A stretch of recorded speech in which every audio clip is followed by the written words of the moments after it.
Hello दोस्तों, आज मैं लेकर आई हूँ बहुत सारा किचन टिप जो नई गृहिणी हैं उनके लिए बहुत ही यूज़फुल होगी और काम आने वाला भी है। तो चलिए वीडियो को पूरा देखते रहिए। हेलो दोस्तों, वेलकम बैक मेरे चैनल पे हर दिन की तरह आप सबका स्वागत है।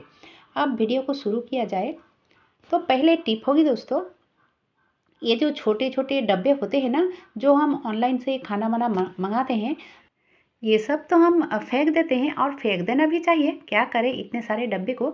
लेकिन दोस्तों आज इसी डब्बे का यूज़ मैं बताऊंगी जो कि बहुत ही काम आने वाला है। तो सबसे पहले जो ऊपर की ढक्कन है ना, तो उसको इस तरह से छेद बनानी पड़ेगी। तो मैंने एक सीख को गर्म कर लिया है ताकि छेद करने में आसानी हो, और जितना सारा छेद हो सके मैंने कर लिया है।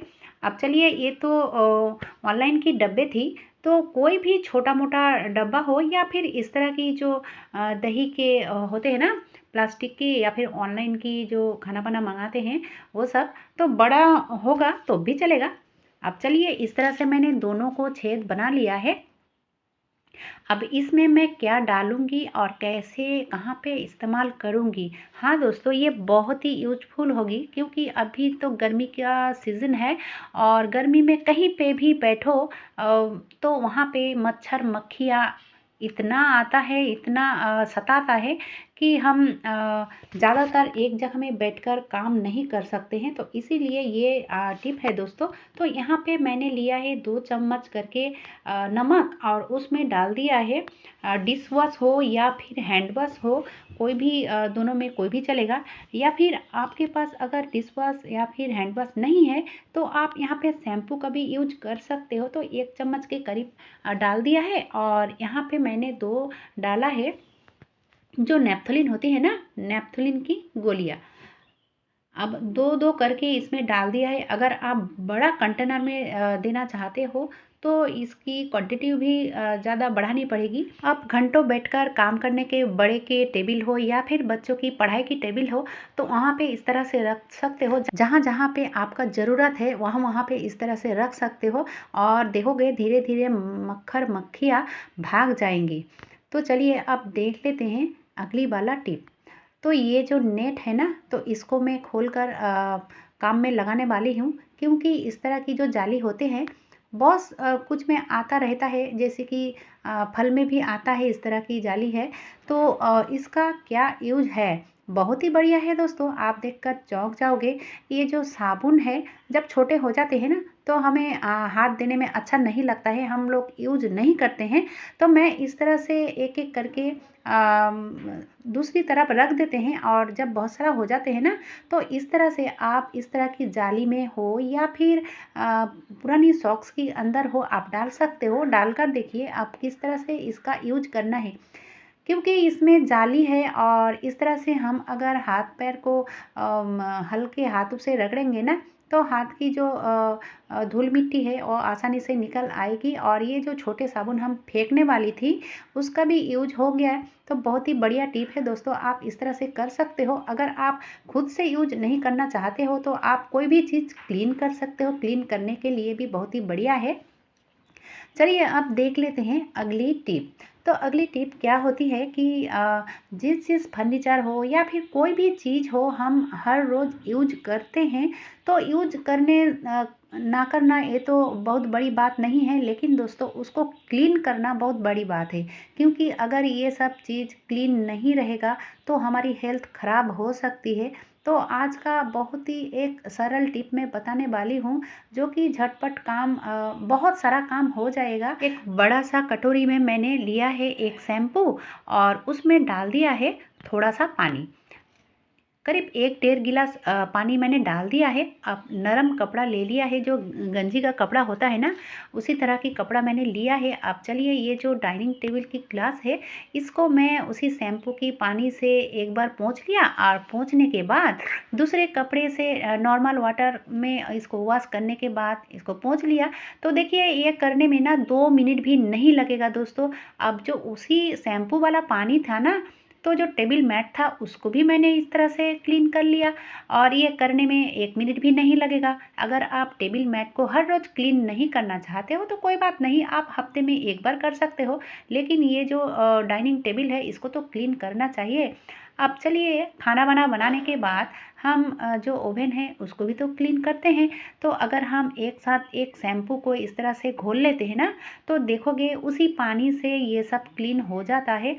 तो मैंने ओवन को भी इस तरह से रगड़ लिया और जो वॉल है उसको भी इस तरह से उसी शैम्पू की पानी से मैंने अच्छे से सफाई कर ली है। अब उसके बाद सूखे कपड़े से इस तरह से पोंछ देना है दोस्तों। तो देखोगे ये सब चीज़ जो है ना कभी भी पुरानी नहीं होगी, क्योंकि अगर हम हर रोज़ करते हैं तो ये जल्दी ख़राब नहीं होता है, यानी कि ज़्यादा ख़राब नहीं होता है। अगर हम बहुत दिन बाद बाद ये सब करते हैं तो ये ज़्यादा ख़राब हो जाता है और क्लीन करने में भी बहुत टाइम लग जाता है।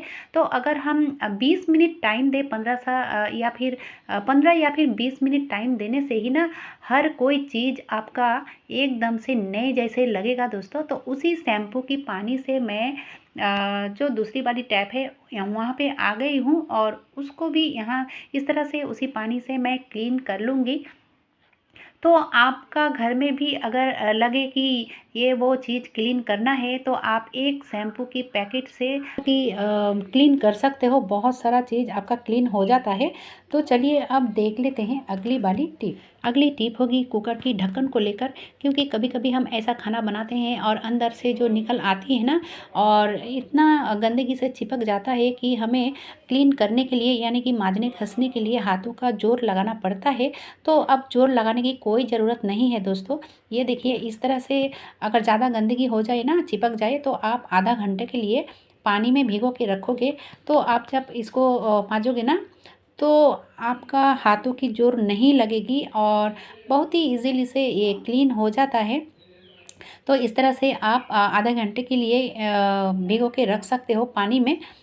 अब चलिए ये तो मैं क्लीन कर लूँगी स्क्रबर की मदद से, लेकिन ये जो भाल्व की जगह है ना तो यहाँ पे अगर इस तरह की खाना बना अंदर घुस के रहेगा तो बैक्टीरिया जमा होती रहेगी, और अगर इसके अंदर बैक्टीरिया जमा होती रहेगी तो हमारी हेल्थ भी ख़राब हो सकता है। तो ये देखिए दोस्तों, जो दवाई की छिलके होते हैं ना, तो इससे आप इसके अंदर घुसा घुसा कर क्लीन कर सकते हो। बहुत ही आसान तरीका है, क्योंकि ये जो दवाई की छिलके हैं ये तो हम फेंकने ही वाले हैं।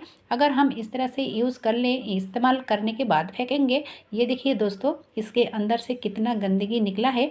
तो अगर ये आप हर रोज़ करना नहीं चाहते हो तो हफ्ते में एक बार ज़रूर कीजिएगा इस तरह से क्लीन, तो बहुत ही अच्छा रहेगा। तो चलिए ये टिप भी आप फॉलो कर सकते हो। बढ़ते हैं अगली टिप। अगली टिप क्या होती है कि रोटी तो हम हर रोज़ बनाते हैं, एक ना एक टाइम तो रोटी बनाना ही पड़ता है। तो ये जो आटा है ना, हमारी रोटी बनाने के बाद रह चुका था और इसको मैंने फ्रिज में रखा था। तो देखिए फ्रिज से निकालने के बाद नेक्स्ट टाइम जब हम रोटी बनाने जाते हैं ना तो ये बहुत ही टाइट हो जाता है। तो टाइट आटे को आधा घंटा या फिर 1 घंटा लग जाता है नॉर्मल होने में। तो आप ना 1 मिनट में ये नॉर्मल कर सकते हो। तो मैंने कुकर के अंदर डाल दिया 1 गिलास करीब पानी, और उसी टिफ़िन को यानी कि आटे वाले टिफ़िन को मैंने इसके अंदर डाल दिया। अब चलिए इसको सीटी बजाना नहीं है, सीटी तक हम वेट करूँगी। और ये देखिए 1 मिनट लगेगा इसको होने में। तो 1 मिनट हो चुका है। चलिए अब हम इसको खोल के दिखाती हूँ कि टाइट आटा कैसे 1 मिनट में ही नॉर्मल टेम्परेचर में आ जाता है, यानी कि बहुत ही सॉफ्ट बन जाता है। और आपको रोटी करने के लिए आधा घंटा या फिर 1 घंटा नहीं लगेगा। तो ये देखिए दोस्तों, मैं इसको ओपन करके दिखा रही हूँ।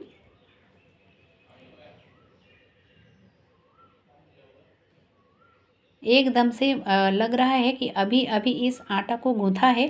तो ऐसे आप कर सकते हो, बहुत ही आसान तरीका है और 1 मिनट में आपका आटा नॉर्मल बन जाता है।